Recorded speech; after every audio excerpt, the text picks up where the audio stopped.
이제 경동맥에 이제 죽상경화증 같이 이제 혈관이 좁아지면 뇌혈관 질환이 0.1mm가 늘어나면 10% 정도 확률이 높아지니까 굉장히 위험하죠.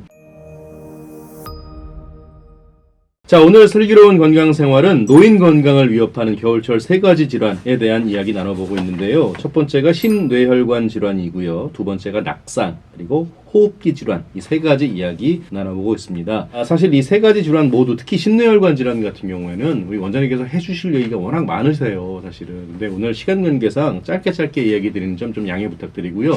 저희가 조만간에 심뇌혈관 질환을 가지고 좀 깊이 있게 또 내용 다뤄보도록 하겠습니다. 자, 3부는 우리 청취자 여러분들이 궁금해하는 사례들을 중심으로 해서 좀 풀어보도록 하겠습니다. 자, 원장님, 건강검진을 받으셨는데 심뇌혈관 나이가 실제 나이보다 30살이나 높게 나왔다고요. 아니, 이런 경우가 30살이요? 네. 근데 되게 좀 마음이 좀 착착하신가 봐요. 안 좋으신 것 같은데. 네.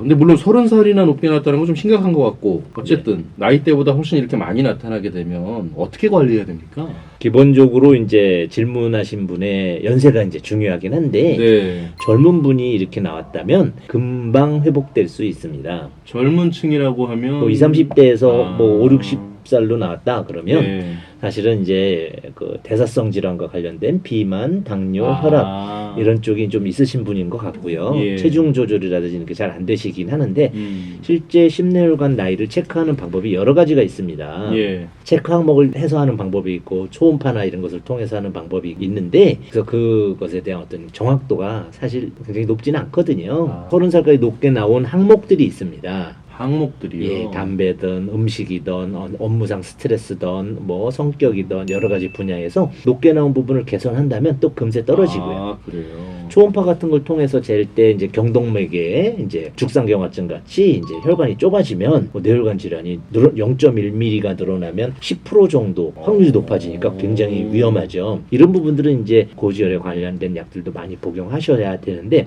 이런 부분이 동반되셔서 어느 정도 관리를 하시면 몇 년 내에 10살 이내로 떨어질 수 있을 것이라고 생각합니다. 알겠습니다. 자, 이번에는 아버님께서 심혈관 질환에 고지혈증으로 병원을 또 다니시나 봐요. 네. 근데 이런 경우에는 저도 제가 알기로는 식이요법도 하시고 운동도 하셔야 될 것 같은데 그럼요. 다 안 하시고 계시다고. 네.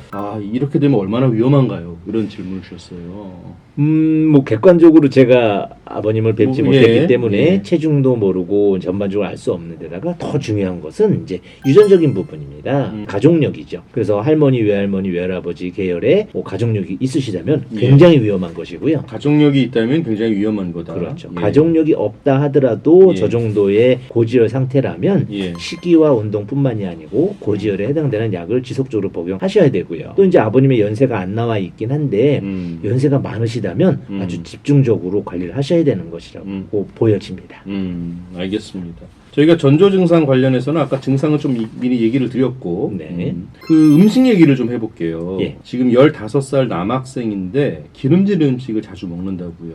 뭐 사실 그럴 나이대이긴 한데 그렇습니다. 그렇더라도 또 적절하게 조절을 하긴 해야 되죠. 근데 가끔 심장을 찌르는 약간의 고통이 느껴지신다고 그래서 식습관을 바꿔야 되겠는데 채소 같은 음식을 먹으면 혈관에 있는 지방들이 씻겨 내려가나요? 이런 질문을 주셨습니다. 실제로 이제 이상 재질 혈증이라고 해서 이제 고지혈이라고 하지요.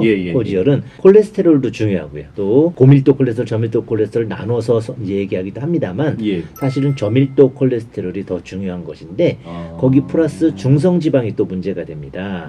이런 중성지방이야말로 음식에 어떤 영향을 많이 받기 때문에 기름진 음식을 줄이시고 이제 그 채소를 많이 드신다면 중성지방이 많이 떨어지실 거고요. 그래요? 채소 많이 먹으면? 그렇습니다. 근데 그것만 떨어뜨린다고 되는 것이 아니고 콜레스테롤도 줄여야 되잖아요. 그렇죠. 콜레스테롤은 여러 가지 문제가 있지만 음식보다는 스트레스라든지 이런 데 영향을 또 많이 받고 가족력에 어떤 영향을 받는데 아버님이 스텐트 시술을 하셨다면 확률이 좀 높아지는 것이죠. 근데 15세신데 심장을 찌르는 통증이 있다라는 것은 심혈관과 관련이 있다고 보여지진 않지만 확률은 많이 떨어집니다. 무슨 그렇기 때문에 그런 것보다는 오히려 이제 성장기이시기 때문에 나타나는 부분이 있을 수 있으므로 너무 통증이 심해지고 쪼이는 느낌이 오래 간다면 바로 병원 병원을 방문하시는 것이 좋겠다 생각합니다. 이야기 나온 김에 호두나 아몬드 같은 견과류요. 네. 심혈관 질환에 좋다고들 하는데 맞습니까? 네, 대표적이죠. 실제로 저희가 나눌 때 포화지방, 불포화지방 이렇게 나누거든요. 그렇죠, 그렇죠. 예, 불포화지방 나눌 때도 뭐 단가, 닭가 뭐 좀 복잡한 얘기들 많이 합니다. 예. 그러나 어쨌든 견과류가 이제 아몬드, 뭐 호두뿐만이 아니고 견과류 계열이 모두 불포화지방산의 대표적인 그러면서 등푸른 생선류 예. 이런 것들이 권장되는 지방에 들어가는 것이고요. 우리가 흔히 먹는 육류라든지 튀김 같은 쇼트닝 같은 동물성 예. 지방을 사용하는 음식들이 대표적인 포화지방산에 들어가는데 그런 것이 혈관에서 잘 녹아내리지 않기 때문에 혈관을 좁아지게 하죠. 그래서 뭐 혹자는 개수까지 정해놓고 하루에 뭐 어느 분은 5개, 네, 맞아요, 맞아요. 어느 분은 8개, 맞아요. 또 아몬드는 뭐 20개 네. 이런 이제 유튜버들이나 이런 말씀들을 하시는 부분들이 있는데 뭐 호두 아몬드 하나 딱 정해놓는다기보다는 가급적이면 식단에 항상 올려놔서 네. 다른 지방의 퍼센테이지에서 호두나 아몬드가 차지하는 비율을 높이면 훨씬 좋지 않을까 생각합니다. 알겠습니다. 자, 이번에는 낙상 관련해서 저희 할머니가 낙상 사고를 당해서 팔이 부러지셨다고요. 아이고, 빨리 회복되셔야 되는데. 근데 수술을 받으셨나 보네요. 기력이 많이 약해지셨다고. 네. 혹시 기력에 좋은 한약재나 음식 뭐 있을까요? 녹용도 물어보셨어요. 네, 아니 대표적입니다. 아, 그래요? 예, 녹용이 대표적으로 과거부터 뼈의 어떤 골다공증 해소를 네, 네. 위해서 또는 낙성사고 후유증을 치료하기 위해서 대표적으로 사용하는 약들이고요. 예. 이제 수술 후에 염증이나 약간 그런 부분이 남아 있다면 예. 염증을 해소할 수 있는 두충, 속단, 우슬 뭐 잘 못 들어보셨겠지만 이제 음. 그런 약들을 많이 사용하고요. 예. 어혈이 있다면 홍화, 도인 이런 것들을 써서 네. 하게 되는데 연세 많이 드신 분들이 뼈를 잘 붙게 하고 기력을 회복하고 입맛을 돋게 하는 데는 녹용만한 것이 없죠 사실은. 드시면 좋을 것 같습니다. 알겠습니다. 또 앞서서 우리 호흡기 질환 또 얘기하셨잖아요. 네. 그 내용 중에 한 분께서 천식으로 고생하고 계신다고. 근데 겨울철에 유독 심해지는 이유가 있을까요? 그리고 한의원에서는 어떻게 치료가 되나요? 천식에 대한 질문 주셨습니다. 네, 그 천식이라는 것은 이제 청진을 했을 때 폐에서 천명 그렁그렁그렁 하는 소리, 쌕쌕쌕 네네. 하는 소리를 이제 들은 것을 특징적으로 하는데 실제적으로 찬 공기가 들어갔을 때 네. 기관지 점막에 염증 반응을 일으키면서 천식을 일으키는 것이죠. 그래서 특히 찬 공기가 들어가면 심해지게 되는데 아까 초반에 2부에서 말씀드린 온도가 떨어졌을 때 면역력이 떨어지는 것과 이제 같은 맥락이어서 특히 찬 공기가 들어가지 않게끔 마스크를 쓰시면서 집안에서도 우풍이 없게끔 공기를 예. 데워주는 그런 것이 필요하겠죠. 알겠습니다. 자, 그리고 호흡기 질환 관련해서 하나 더요. 네. 시골에 할머니 집 가보면 벽지에 곰팡이가 자주 생기는데 호흡기 질환에 영향을 끼칠까요? 맞습니다.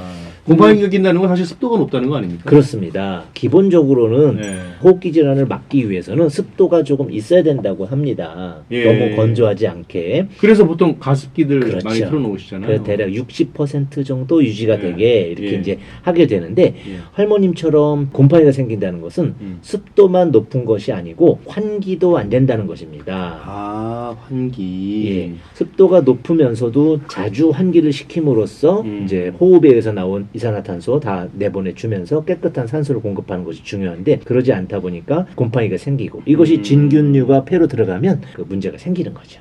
알겠습니다. 환기 주의하셔야 되겠네요. 그러면. 그렇죠. 알겠습니다. 자, 오늘 슬기로운 건강생활은 여기까지 하겠습니다. 고맙습니다. 네, 감사합니다. 네, 지금까지 이만희 수원 보성한의원 원장이었습니다.